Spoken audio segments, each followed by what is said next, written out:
अस्सलाम वालेकुम। मैं वसफ़न मलिक और आज आप लोगों के लिए एक नई स्टोरी लेकर हाज़िर हुआ हूँ।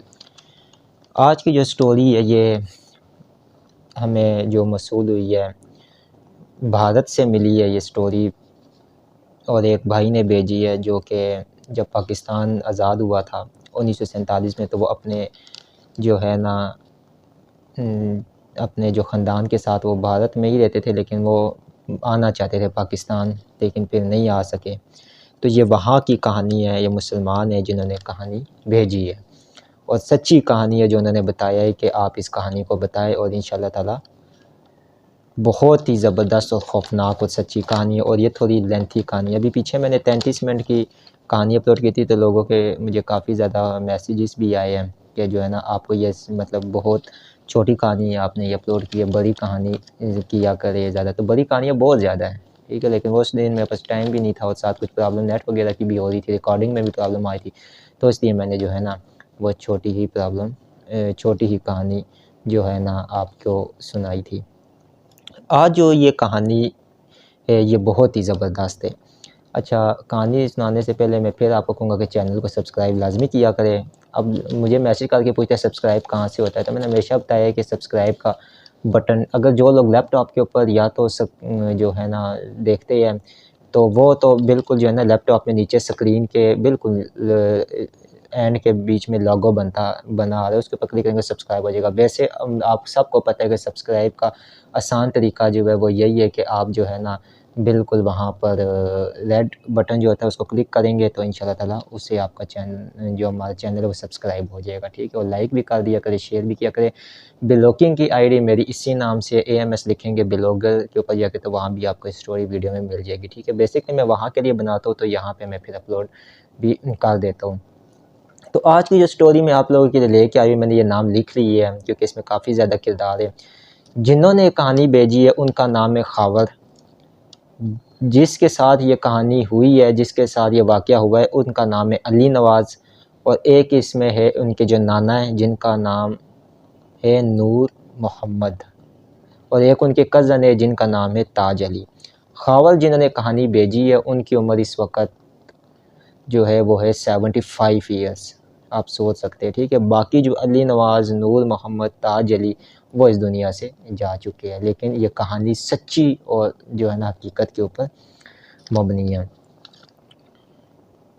खावर कहते हैं कि ये कहानी जो हुए ये अली नवाज़ के साथ हुई थी, और अली नवाज़ जो खावर के जो है ना वो कज़न है, और नूर मोहम्मद अली नवाज़ के नाना थे। कहते हैं कि ये पाकिस्तान बनने से वो भी काफ़ी पुरानी ये बात है कि इंडिया के अंदर कहते हैं कि हमारे नाना की एक हवेली थी, और वो कहते हैं कि ये हवेली जो बहुत पुरानी थी, बहुत ज़्यादा पुरानी हवेली थी। ये किसी राज्य की हवेली थी, वहाँ से जिसने ख़रीदी वो कहते हैं कि उस हवेली के अंदर बाकायदा नाम लिखे हुए थे। फिर करते-करते कहते हैं कि हमारे नाना जो थे नूर मोहम्मद, उन तक ये पहुँची ये हवेली, उन्होंने ख़रीदी, और उसके बाद ये हवेली अली नवाज़ जो है उन्होंने भी इसको फिर अपने नाना से अली नवाज़ ने ख़रीद ली। इस हवेली का ये वाक़या है और सच्चा वाक़या। कहते हैं कि ये कहानी इतनी ख़ौफ़नाक कहानी है, आज भी कहते हैं वो हवेली मौजूद है, लेकिन अब वो एक खंडरनुमा बन गई है, बिल्कुल खंडरनुमा, और वहाँ पे अब कोई भी नहीं जाता है। अभी भी वो कहते हैं कि उस जगह के ऊपर जंगल ही है। तो सोचिए ये जिस टाइम का वाक़या था और जब ये चीज़ हुई थी, तो उस वक़्त वहाँ पर उसका दहशत का आलम और वहाँ के खौफ़ का आलम वो कहते हैं क्या होगा। अब मैं आपको कहानी की तरफ लेके जाता हूँ कि नूर मोहम्मद जो अली नवाज़ के नाना थे, नूर मोहम्मद के बेटे थे।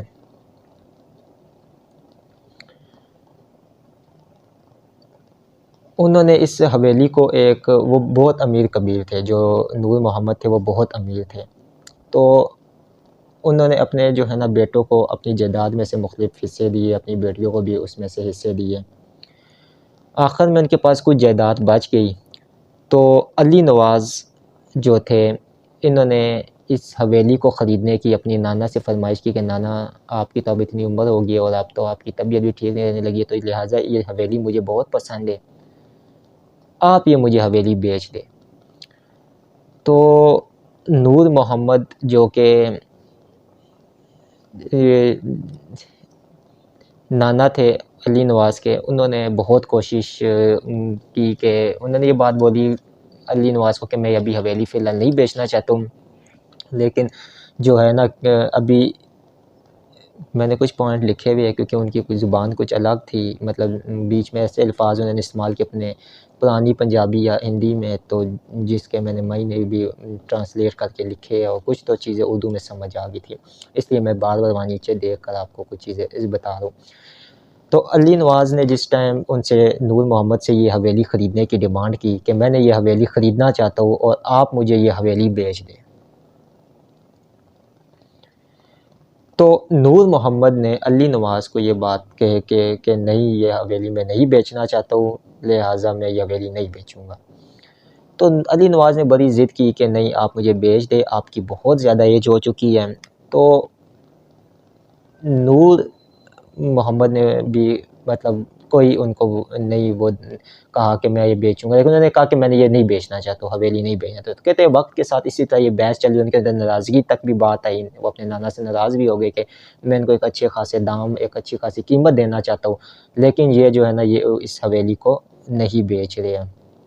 तो इस तरह कुछ टाइम तक उनकी आपस में नाराज़गी हो गई और उस नाराज़गी के दौरान ही जो है ना नूर मोहम्मद जो कि नाना थे इनके, ठीक है, तो वो फ़ौत हो गए, वो दुनिया से चले गए। अब ये हवेली आ गई जो उनके बेटे थे उनके पास, और उनके बेटों ने क्या किया, अली नवाज़ जो थे उनको बताए बगैर ताज अली जो कि कज़न थे उनको बेच दिया। वो किसके कज़न थे? अली नवाज़ के कज़न थे, उनको बेच दिया और वो हवेली उनके हवाले कर दी।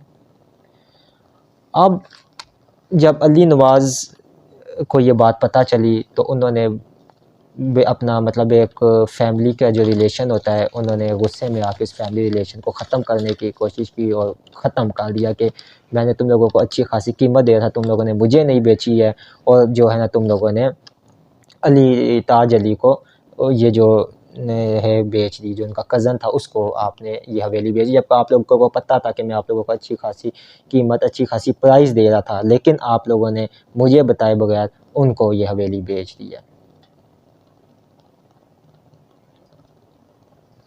वो हवेली एक बहुत पुरानी हवेली थी, उसके 28 कमरे थे और 2 बड़े हाल थे और उसके 3 दरवाज़े थे, इतनी बड़ी हवेली थी।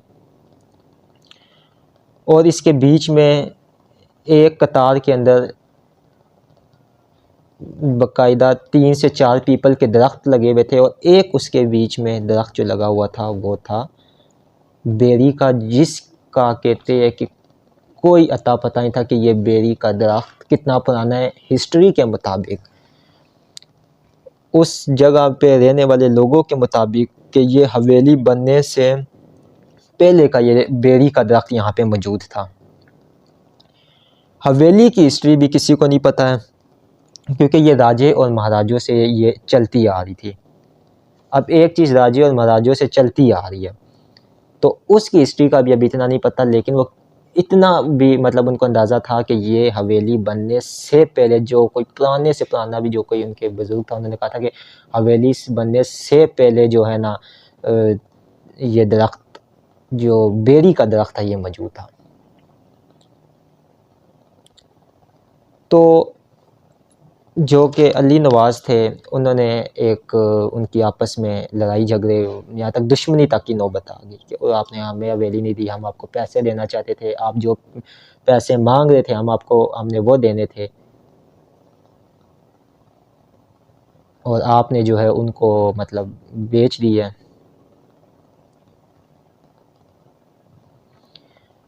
अब जिन्होंने हवेली ख़रीदी थी, ताज अली, वो अपनी फैमिली के साथ वहाँ पे शिफ्ट हो गए। ताज अली और अली नवाज़ की आपस में कोई दुश्मनी नहीं थी। क्योंकि ना गलती ताज अली की थी, ना गलती अली नवाज़ की थी, बल्कि उनको पता नहीं था। ताज अली का ये कहना था कि जब मेरे सामने हवेली की बात रखी गई तो मैंने बेची, मुझे नहीं पता था कि आप लेना चाहते, अगर आप लेना चाहते कि मैं बीच में खुद होकर आपको करवाता। तो उन दोनों की उसमें कोई इतनी वो जो है ना लड़ाई या झगड़ा, उसमें इतनी उसकी कोई बात नहीं थी। लेकिन अब उस हवेली के अंदर क्या राज था, ये अब मेन चीज़ थी।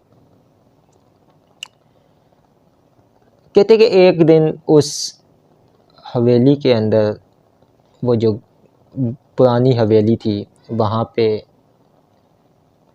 एक फंक्शन हुआ, एक शादी का। सब आए आगे पीछे से। अली नवाज़ कहते हैं मैं भी वहाँ पे मौजूद था। वो हवेली तकरीबन कहते कि हमारे नाना के वक्त से लेकर और जब तक ताज अली ने ख़रीदी उस वक़्त तक वो हवेली बंद थी। सबसे पहले तो उस हवेली को रिपेयर करवाया गया, सब साफ़ करवाया गया, और कहते हैं कि उसका एक हिस्सा 28 मतलब पूरी हवेली 28 कमरों के ऊपर मुश्तमिल थी। लेकिन वो कहते हैं कि उसके बीच में कुछ जो कमरे थे अभी भी वो अपना वो भयानक मंज़र, और उसके अंदर ऐसे-ऐसे जाले उन्होंने बोले कि लगे होते थे कि आप सोच भी नहीं सकते हैं।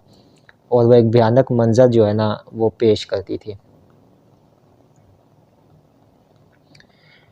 तो कुछ कमरे जो कि 10 या 12 कमरे उन्होंने साफ़ करवाए जिसमें मेहमानों को ठहराया गया। अली नवाज़ कहते हैं कि मैं और मेरे कज़न्स भी हम लोग मौजूद थे। तो हम शादी से कुछ दिन 2 से 5 दिन पहले चले गए कि हम वहाँ पे अपने जो है ना, हम अपने दोस्त की, हम अपने कज़न की जो है ना वहाँ पर हेल्प भी करवाएँगे, और जितने मसले मतलब शादी में जो कामों में मतलब मसले मसाइल या रुकावटें या जो भी चीज़ें आती है वो मतलब ज़ाहिर बात है वो अकेला क्या-क्या करेगा, सारा मिल बाँट के हम उसकी मदद करेंगे। तो अली नवाज़ और ये सब पहले चले गए। अली नवाज़ कहते हैं कि जो है ना मेरी बड़ी ख्वाहिश थी कि ये मैंने हवेली ख़रीदी थी। कहते हैं मैं जब उस हवेली में गया तो मुझे और गुस्सा आया अपने नाना पर, कि खुद तो चले गया लेकिन मैंने इनसे इतनी ख्वाहिश की। ख़ैर वो कहते हैं चलो दफ़ा-दफ़ा किया और मैंने उस पूरे हवेली का वो कहते हैं कि विज़िट करना चाहा, और वो कहते हैं कि पूरा उन्होंने उस हवेली का विज़िट किया। जो ताज अली थे उनको इस हवेली में आए हुए तीसरा रोज़ था, और तीसरे रोज़ के बाद ही उन्होंने जो है ना मतलब कुछ दिन बाद उन्होंने वहाँ पे शादी का जो फ़ंक्शन था रखा था। मतलब अब उस हवेली में टोटल उनको शिफ्ट हुए हुए 2 से 3 दिन हुए थे, और उसी दौरान जो है अली नवाज़ भी आ गया।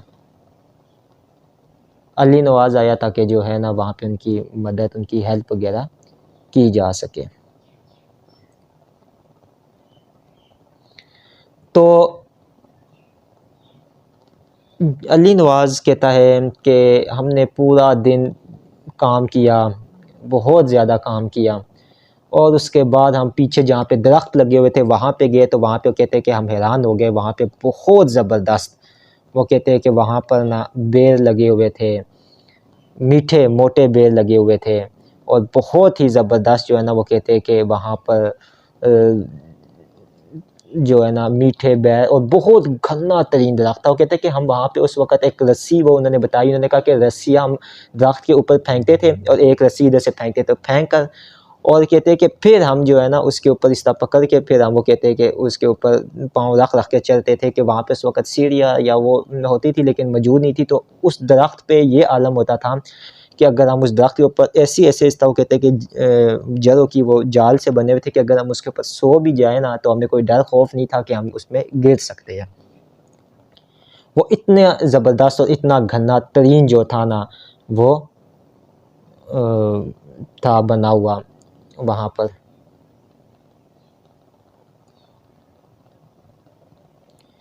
कहते हैं कि अली नवाज़ कहते हैं कि मैं सबसे पहले ऊपर चढ़ा, फिर मेरा कज़न ताज अली वो भी ऊपर चढ़ा जिसने हवेली ख़रीदी थी, और भी हमारे 2-3 थे, हम सब ऊपर चढ़े और बेर तोड़ने के लिए। अली नवाज़ कहते हैं कि जिस टाइम मैं उस दरख्त के ऊपर चढ़ा ना तो हवेली का सामने छत नज़र आया। कहते मेरी वहाँ पे नज़र पड़ी कि जिस तरह ना कोई औरत घूम रही है ऊपर, तो मैंने समझा कि हो सकता है जो ना जो ताज अली की जो वाइफ़ है, उनकी जो भाभी है वो घूम रही हो ना, तो उन्होंने कहता मैं ध्यान खैर नहीं दिया, लेकिन एक औरत वहाँ पे ऊपर घूम रही। कहते हमने जो है ना बेर, बहुत मीठे-मीठे जो बेर थे ना वो हमने तोड़े।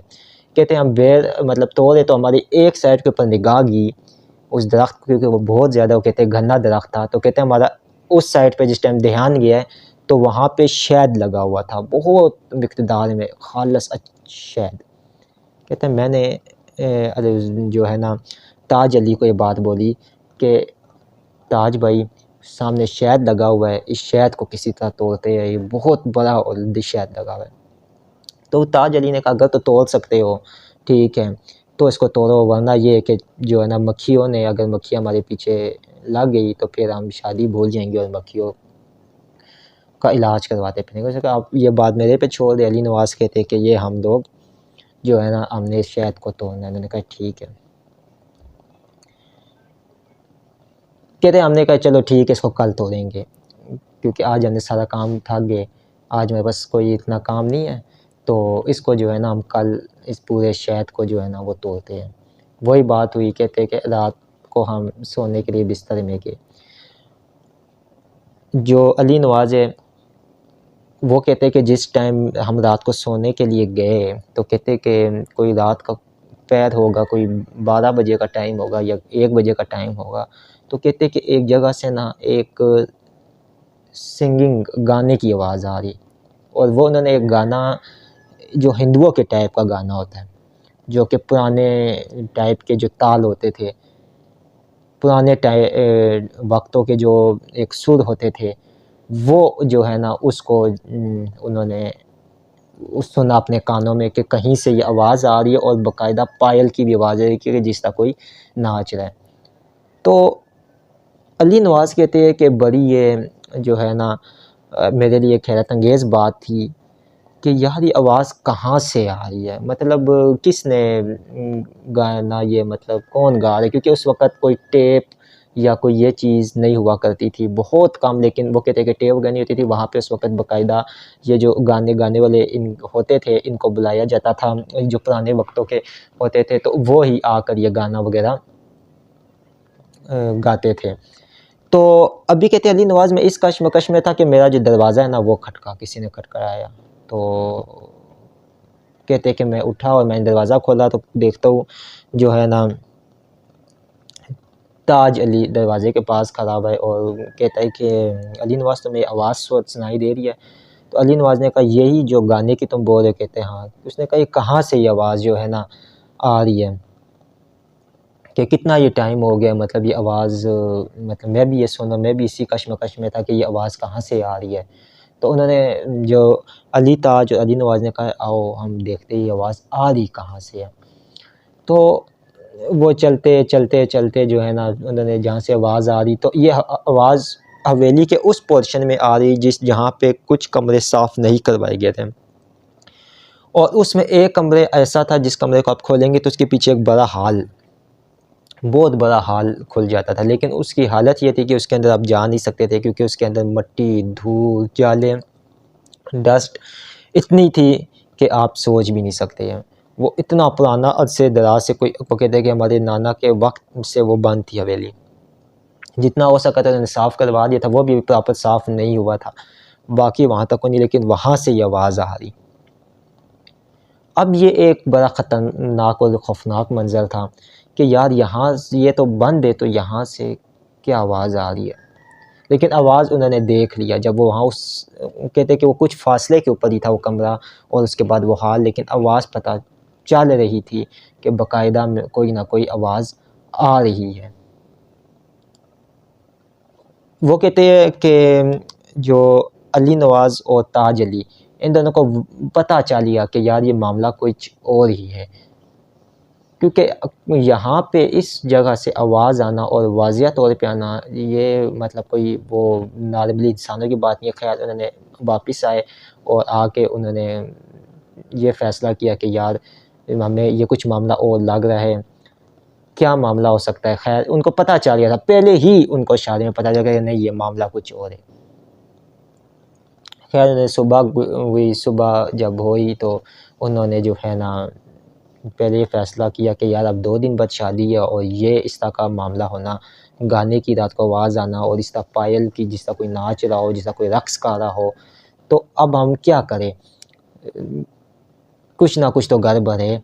तो लिहाज़ा फ़ैसला ये किया गया कि जो है ना यहाँ पे किसी को पूछा जाए इस हवेली के बारे में कि यार ये क्या मामला है।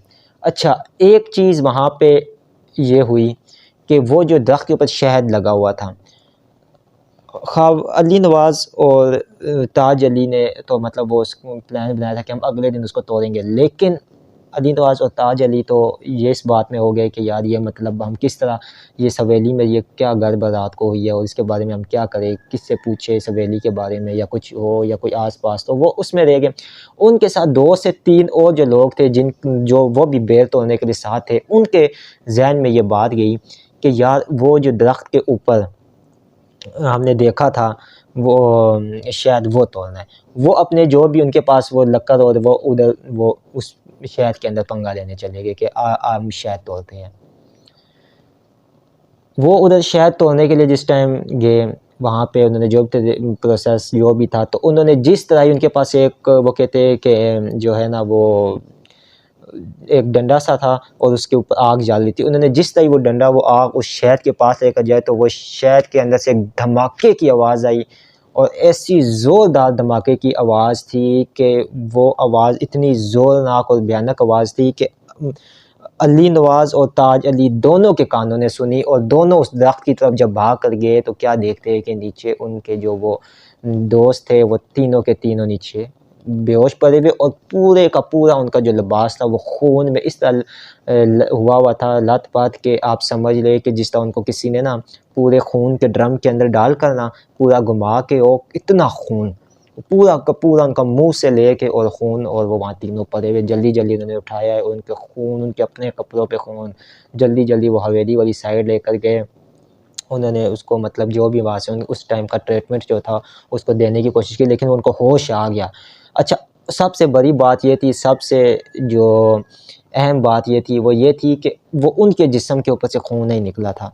वो खून ऊपर कहाँ से आया, तो अब जब उनको होश आया तो अली नवाज़ और ताज अली ने पूछा कि तुम लोगों के साथ ये क्या हुआ? ये खून किधर से तुम्हारे ऊपर गया? तो उन्होंने कहा कि जब हम शहद के ऊपर हमने जिस तरह ही जो है ना वो टच करने की कोशिश की उस आग को, तो वहाँ से कुछ धमाका हुआ और ऊपर से जिस तरह बारिश होती है, जिस तरह कोई क्लाउड ब्रस्ट होता है, जिस तरह बादल फटता है, इस तरह फट कर हमें ऐसा लगा कि हमारे ऊपर पानी आकर गिरा। लेकिन वो खून था, वो ऐसा खून गिरा कि हम वहीं पे जो है ना वो तीनों के तीनों बेहोश हो गए। उनको फिर उठाया, कपड़े चेंज किए, उस खून वाले कपड़ों को कहते हैं हमने फेंका। तो ये वाक़या भी अब दिल दिला देने वाला था।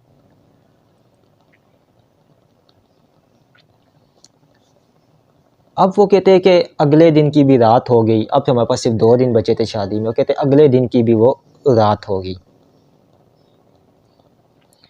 अब कहते हैं जब अगले दिन की रात हुई, तो वो कहते हैं कि जब ठीक वही पैर 10 से 11 बजे पहुँचा, टाइम हुआ तो कहते वहाँ पे बाकायदा जो है ना वही रक़्स की, गानों की, पायल की आवाज़ आना शुरू हुई। आज ये फ़ैसला किया अली नवाज़ और ताज अली ने कि आज हम जाते हैं और देखते हैं हिम्मत करके, और इसके साथ इनके 3 दोस्त भी थे कि आज हमने देखना है, आज हमने देखना है कि ये क्या माजरा है। तो वो कहते हैं कि उस वक़्त जो थी उन्होंने बताया कि हमने कुल्हाड़ी और जो कि उस वक़्त के ऑपरेटर्स थे वो उठाए और हम उस कमरे की तरफ, उस हॉल की तरफ जाते गए, जाते गए, जाते गए। तो कहते हैं कि बड़ी मुश्किल से हमने जो है ना मतलब सामान को आगे पीछे करते-करते, और वो मुसलसल कहते हैं कि एक हैरानकुन देने वाली आवाज़ थी कि वहाँ पे जब वक़्त गुज़रता गया, गुज़रता गया, गुज़रता गया, मतलब वक़्त गुज़रने से मुराद ये कि जब जिस तरह वो रात को 10 बजे या 11 बजे रात को वो वहाँ पे गाने और पायलों की आवाज़ आई, जब 12 हुए, 1 हुए तो वो बढ़ता गया, 2 हुए। कहते हैं हमने जब सारा सामान हटाया तो वहाँ पे हमने उस दरवाज़े को ये कोशिश की कि हम इस दरवाज़े को मत खोलें, अगर ये ना हो कि हम अपना नुकसान भी उठा सकते हैं। लेकिन कोई ऐसी जगह वहाँ पे हम तलाश करते तो कहते कि हमें एक कोने नज़र आए, जिस तरह के अमूमन वो कहते कि पुराने वक्तों के आपने किले या कोई चीज़ देखी होगी तो उसके बीच में इस तरह कोने बने होते हैं, उसके अंदर वो देखते हैं कि यार क्या चीज़ हमें नज़र आ रही है। तो अगर वहाँ पे एक इस तरह गोल सा कोना बना था, उसके अंदर देख कर तो पूरा जो है ना वो हमें उस हाल का मंजर नज़र आता। अली नवाज़ कहते हैं कि ये 2 कोने थे, एक साइड से मैंने इस तरह उसको पकड़ के देखा और दूसरी साइड उस साइड पे जो कोना था उसके बीच में जो ताज अली तो कहते हैं मैंने देखा, तो कहते हैं हमारी आँखें फटी की फटी रह गई। कहते हैं कि वो ताज जो वो बिल्कुल जो था ना वो हाल वो बिल्कुल चमक रहा था, बिल्कुल साफ-सुथरा, और एक सामने तख्त लगा हुआ था और उस तख्त के ऊपर एक हसीन और जमील एक आदमी बैठा हुआ है जिसने अपने सर के ऊपर ताज पहना हुआ है, और उसके लेफ़्ट और राइट कुर्सियाँ लगी है, वहाँ पे कुछ वज़ीर बैठे हुए हैं, जिस तरह के बादशाहों के ज़माने के वो कहते हैं वज़ीर होते थे। उन्होंने भी अपने सर के ऊपर पगड़ी नमा और वो जो ताज वग़ैरह से होते थे वो पहने हुए, और इतना साफ़ सुथरा वो हाल, और बाकायदा उस जो वो तख्त, वो बादशाह जो उस तख्त के ऊपर बैठा हुआ है उसके पीछे उसके ग़ुलाम खड़े हुए हैं जो उसको जो हवा दे रहे हैं, और उसके साथ उनके दरबान खड़े हुए हैं जो कि उसकी सिक्योरिटी के लिए खड़े हुए, और एक महफ़िल सजी हुई है। और जहाँ पे वो बादशाह और उसके वज़ीर बैठे हुए हैं, वो कहते हैं कि उसके बिल्कुल सामने एक औरत है, एक लेडीज़ है, एक लड़की है जो रक़्स गा रही है, और बाकायदा वहाँ पे जो है ना गाना गाने वाले भी बैठे हुए हैं। कहते हैं हमने जब ये मंज़र देखा तो कहते इतना भयानक तरीन मंज़र था कि हमसे सँभाला अपने आप को नहीं गया, और हम वहाँ से फ़ौरन वापस भागे कि यार सबसे पहले जो ये काम करना है वो ये करना है कि सुबह होते ही इस हवेली को दफ़ा करो, ठीक है, और जो है ना शादी पहले कहीं और रखो, इस हवेली का बाद में देख लेंगे। एक चीज़ और ये हुई कि अली नवाज़ और ताज अली ने ये फ़ैसला किया कि यार सबसे पहला जो काम करना है वो ये करना है कि हमने सुबह पहले जाके उस हवेली के इस पोर्शन में देखना है कि आया सुबह ये पोर्शन किस तरह पेश करता है, ये मंज़र किस तरह पेश होता है। तो इसी तरह हुआ, जैसे कैसे रात वो कहते हैं कि कटी, पूरी रात वो सो ना सके, सुबह उठे, उन्होंने सबसे पहले ये कहकर उन्होंने शादी को पोस्टपोन किया कि हम इस शादी को कहीं और करना चाहते हैं, यहाँ पे हमसे सफाई नहीं हो सक रही है, बहुत पुरानी है, यहाँ पे बहुत से मसले मसाइल बन जाएँगे। मसले मसाइल उन्होंने कहा कि हमने ये शो नहीं दिया कि हवेली भारी है या जिन्नात है इसमें। उन्होंने कहा हमने ये शो करने की कोशिश की कि यहाँ पे मसले मसाइल बनेंगे क्योंकि मेहमानों ने दूर से आना है, तो लिहाज़ा हम जो है ना इस शादी को फ़लाँ जगह के ऊपर रख रहे हैं, फ़लाँ जगह के ऊपर हम लोग इसको कर देते। तो वो कहते हैं कि जिस वक़्त वो वहाँ पे बैठे हुए थे और जब ये बात वो कह रहे थे कि यार हम शादी जो है ना कहीं और करते हैं, तो उसी वक़्त वो कहते हैं कि हमारे वहाँ पर ना बहुत ही ज़्यादा जो है ना वो कहते हैं कि जब हमने बात की तो एक धमक की आवाज़ आई, एक गिड़गिड़ाहट की आवाज़ आई, जिस तरह कोई जो है ना कोई ज़लज़ला टाइप आता है या कोई ज़लज़ला किस्म के जो है ना मामलात होते हैं। वो कहते हैं कि ये एक ऐसी घबराहट थी कि हम जल्दी से उठे कि भूकंप, वो भूकंप का मतलब ज़लज़ला उनकी ज़ुबान में कि भूकंप तो नहीं आ गया या कुछ इस तरह। तो वो कहते हैं कि हम जल्दी से उठे ना, तो हमने बाहर भागे, आगे पीछे देखा तो कुछ भी नहीं। ये घड़घड़ाहट की आवाज़ आई कहाँ से, क्या मामला हुआ? हमारा कहते ध्यान ही नहीं गया उस साइड पे कि जहाँ पे हमने रात को, वो कहते आवाज़ जो असल में आई थी, वो कहते हैं कि जो रात को हमने जिस जगह के ऊपर मौजूद थे ना, जब हमने वो कहते उस हाल की तरफ गए थे तो बहुत भारी भरकम सामान पड़ा हुआ था, उस सामान को हमने आस्ते-आस्ते सटाया था। वो सामान की गड़गड़ाहट थी, किसी ने फिर दोबारा उस हाल के दरवाज़े के आगे वो सामान सारा रख दिया कि इस हाल के अंदर कोई ना आ सके। कहते हैं कि हमें उस वक़्त पता चला कि जिस वक़्त हम उस हाल की तरफ गए ये चेक करने कि आज इस हाल को हम खोलते हैं, ठीक है। तो क्या है, कहते हैं जब हम गए तो हमने देखा कि उस हाल के आगे बिल्कुल सामान पड़ा हुआ था। अब फ़ैसला ये हुआ कि किसी मौलवी को बुलाया जाए और उस मौलवी या कोई ऐसे आलिम को बुलाया जाए उस वक़्त के, उस वक्त में किसी ऐसे आलिम, ऐसे पीर को बुलाया जाए जो हमारे साथ इस जगह पे दाखिल हो। फ़ैसला हुआ, अली नवाज़ और ताज अली ने फ़ैसला किया कि फ़लाँ जगह के ऊपर एक मौलवी साहब है, वहाँ पे जाते हैं। वहाँ पे वो गए, उधर जाकर उन्होंने सारी बात बताई। वहीं पे बैठे-बैठे वो आलिम जो था उसने ये बात बता दी, उसने कहा ये गलती भी मत करना, उस हाल के अंदर ना जाना। उन्होंने कहा आप मतलब आप कहना क्या चाहते हैं? उन्होंने कहा कि वहाँ पर उस हवेली को तुम लोगों ने ख़रीद कर किया, उस हवेली को खोल कर तुमने इतनी बड़ी गलती कर ली, शुक्र करो तुम लोग जान से बचे हुए हो। वो पूरी की पूरी हवेली बादशाहों के वक़्त की थी, उसकी जो तारीख़ है उधर वहाँ आपको उसके अंदर जो वो आपको अपने मंज़र देखा था, आज भी वहाँ पर जिस टाइम फ़लाँ कोई जंग हुई थी या क्या मामला हुआ था, तो उसमें वो बादशाह वो सब के सब वहाँ पे मारे गए थे। तो उनकी जो रूहें हैं, उनके जो चीज़ें हैं वो वहाँ पर बसेरा करती है, और आज भी वो अपने बदले के लिए होती है, और बाकायदा दरबार वहाँ पे लगता है, बाकायदा वहाँ पे महफ़िल होती है। तो आप तो अपनी जान से शुक्र करो बच गए। लेकिन हाँ, फ़लाँ एक पंडित है, फ़लाँ एक जो है ना, उसके पास आप जाओ, वो आपको इस हवेली की मज़ीद बताएगा। अगर आप चाहते हो कि आप इस हवेली के अंदर दाखिल उस हाल नमा के अंदर दाखिल हो सको, तो आप जो हो ना वहाँ पे उनसे बात करो। वो अगर आपके साथ जाते हैं तो वो इस ताकत के ऊपर है कि वो आपके साथ जाके आपको भी तो बचा सकते हैं और हिफाजत आपकी कर सकते हैं। अली नवाज़ और ताज अली, इन दोनों ने उसी टाइम जब ये बात उस मौलाना साहब की सुनी, तो वहाँ से वो फिर उस पंडित के पास गया, और वो पंडित एक काफ़ी कहते हैं कि एज वाइज़ थे, बहुत उम्र दराज़ थे। तो उनको सलाम किया गया और बताया कि हमने फ़लाँ हवेली ख़रीदी है, और इस तरह रात के टाइम वो वहाँ पे मंज़र होना शुरू हो गया। हमें अभी यहाँ से 1 हफ़्ता भी पूरा नहीं हुआ है और ये मंज़र जितने भी मंज़र है सारे स्टार्ट हो चुके हैं। अब आप हमें बताएँ हम क्या करें? तो उस पंडित ने सबसे पहले बात ये की है कि ये फ़लाँ हवेली मुझे याद है कि ये नूर मोहम्मद की मालिकियत में थी। उन्होंने कहा जी हाँ, बिल्कुल नूर मोहम्मद की मालिकियत में थी। उन्होंने कहा ये हवेली नूर मोहम्मद के दादा से परदादा के थी। उन्होंने कहा जी।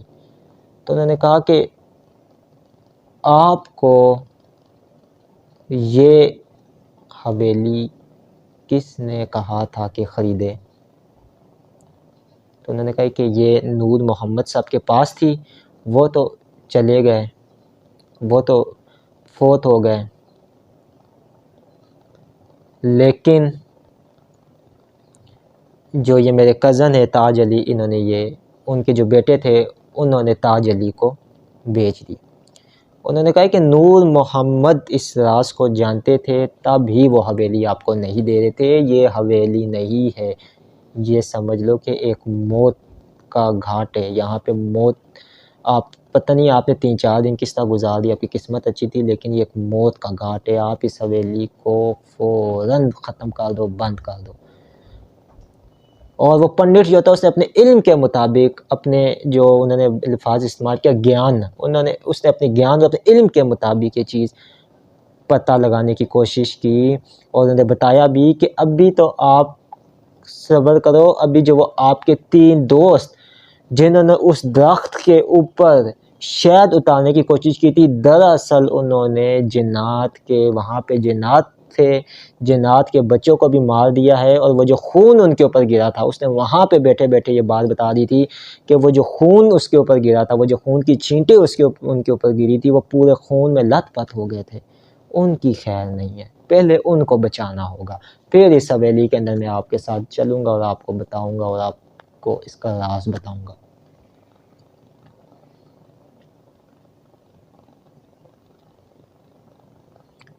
तो फ़ौरन ये फ़ैसला हुआ कि उन तीनों दोस्तों को बुलाया जाए। अभी वो कहते हैं कि हम वहीं पे बैठे हुए थे और हमारे साथ पंडित साहब उठे। अली नवाज़ कहता है मैं उठा, ताज अली उठा, ये तीनों उनके साथ चल पड़े।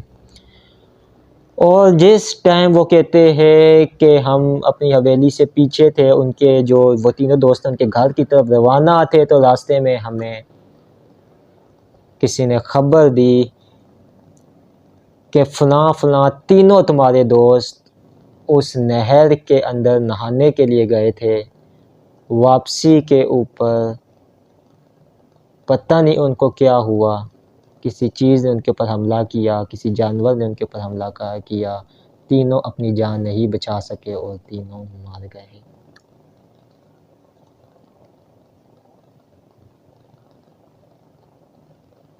अब ये ख़बर एक ऐसी भयानक थी और पूरे वो कहते कि उस गांव के लिए एक ख़बर भयानक तरीन ख़बर थी कि 3 दोस्त अगट्ठे फ़लाँ नहर के पास मारे गए हैं। कहते कि उस वक्त का एक मुसलमान, क्योंकि वो मुसलमानों का ये था, तीनों मुसलमान थे, तो मुसलमानों का उस वक्त का एक बहुत बड़ा ये जनाजा था। कहते इसमें हिंदू लोग भी शरीक हुए थे, सिख लोग भी शरीक हुए थे, क्रिश्चियंस भी शरीक हुए थे कि फ़लाँ 3 दोस्त मारे गए और ये वाक़या बहुत मशहूर था कि फ़लाँ जगह के ऊपर उनको मार दिया गया।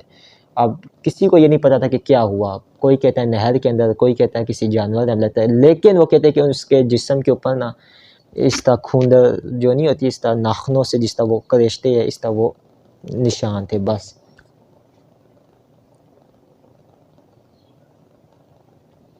और वो तीनों के तीनों दुनिया से जा चुके थे।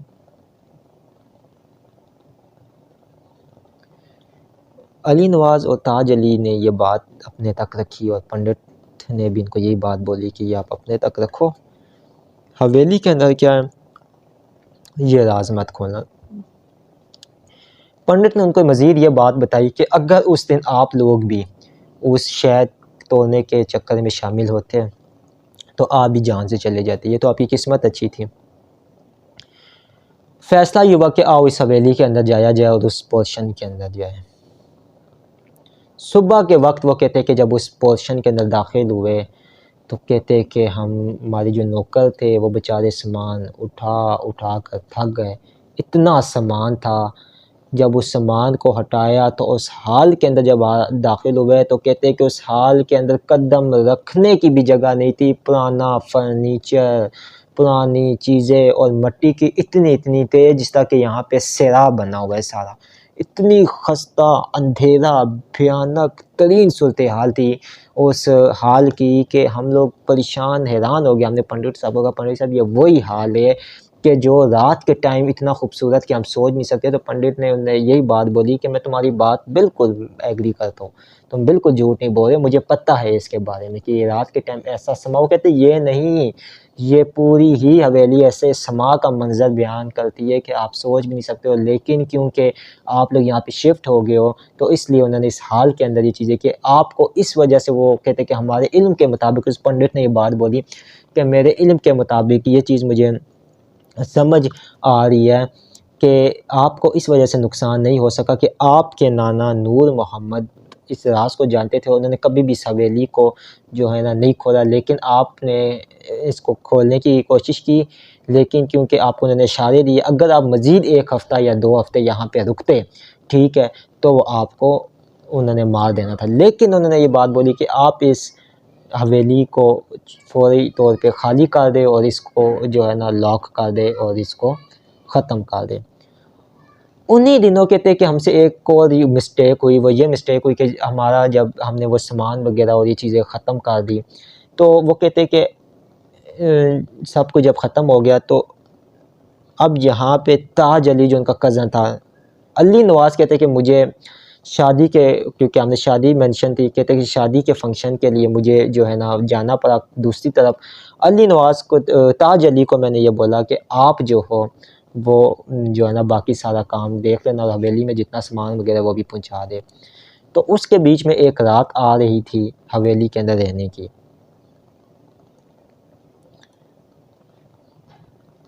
तो अली नवाज़ और बाकी जितने भी थे वो सब उस शादी के लिए चले गए। तो कहते कि जिस टाइम चले गए पीछे तो कहते कि मेहंदी का दिन हो गया, मेहंदी के दिन भी ताज अली की वापसी नहीं हुई, बारात के दिन भी ताज अली की वापसी नहीं। कहते कि अली नवाज़ कहते कि मैं बहुत सख्त परेशान कि ये हुआ क्या, मतलब ना बारात ना मेहंदी में मतलब आए। तो कहते कि अली नवाज़ फ़ौरी तौर पे मैंने जो है ना वहाँ पे हवेली में जा गया, हवेली में जाकर देखा, ढूंढा, कोई कुछ पता नहीं कि जो है ना ताज अली किधर है। बहुत ज़्यादा ढूंढा, ना उस टाइम क्योंकि मोबाइल वगैरह होते थे, ना फ़ोनों का पता होता था। कहते कि मैंने जितने भी एरिए थे वो सब जगह के ऊपर हमने जाके बहुत ज़्यादा जो है ना वो ढूंढने की कोशिश की, लेकिन वो उनका कुछ पता नहीं चला।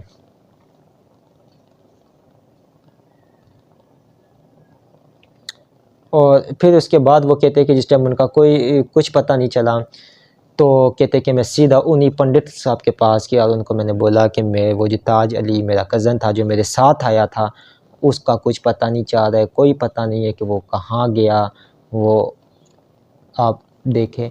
तो उसने फ़ौरन उठा और उसने कहा चलो मेरे साथ, उसी हवेली चलो। वो उनको उस हवेली में लेकर गया और उस हवेली का जिस टाइम उन्होंने वही हाल का दरवाज़ा खोला तो अंदर ताज अली की लाश पड़ी हुई थी। और इस हालत में पड़ी हुई थी कि ये ऊपर वाला जो सर था ये नहीं था, एक बाजू नहीं था, एक टांग भी नहीं थी, लेकिन पहचान ये था कि ताज अली है।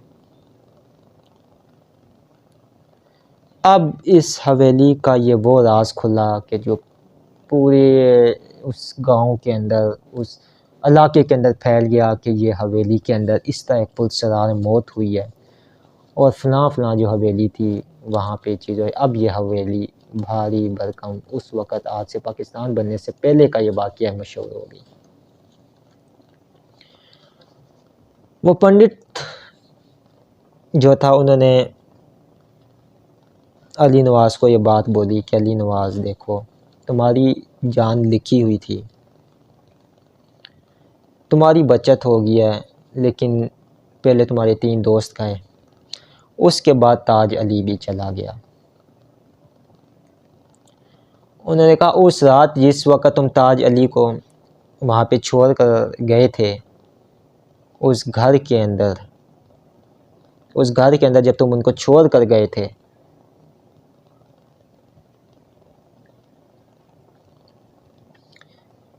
तो वो दरअसल अपने कामों में मसरूफ़ था कि उसको हसीन और जमील लड़कियों ने बहकाया, जो कि जिन्नात में से थी, जो कि उस दरबार के वो एक पूरा था, वो क्या वो कहते हैं, पूरा एक रात के टाइम जो महल बन जाता था, उस महल के अंदर जो रकासाएँ थी रात के वक़्त, जो कि रूहें थी, जो कि चुड़ैलें थी, उन्होंने उसको बहकाया।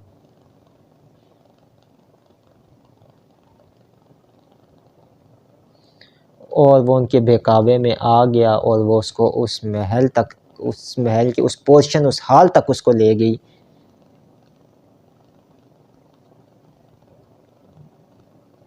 कि जहाँ पर उसको ये भयानक तरीन मौत दे दी गई। उन्होंने कहा इसकी मौत ऐसे हुई, ये ऐसे मरा कि उन्होंने सबसे पहले इसका हाथ जो था उसके ऊपर खंजर रख के उसको काटा, उसको तकलीफ़ दी कि वो अपनी आँखों से देखे। फिर उसकी आँखों के सामने उसकी टांग भी काटी और उसका हाथ और उसकी टांग उन्होंने दिखाई उसको। वो अपने इल्म के मुताबिक वो पंडित बता रहा था उसको बाकायदा कि ये इस तरह उसको मौत दी गई। जब वो तड़पता रहा, जब उसकी कुछ साँसें रह गई तो फिर उन्होंने उसका सर भी उतार दिया, लेकिन उसका सर उन्होंने वो जो दरख्त था जिन्नात वाला, जहाँ पे उस जगह के जगह के ऊपर उन्होंने उसको जो है ना वहाँ पे कर दिया, लेकिन वो अब आपको मिलता नहीं, वो गायब हो चुका है। बस बॉडी मिली थी बिना सर के।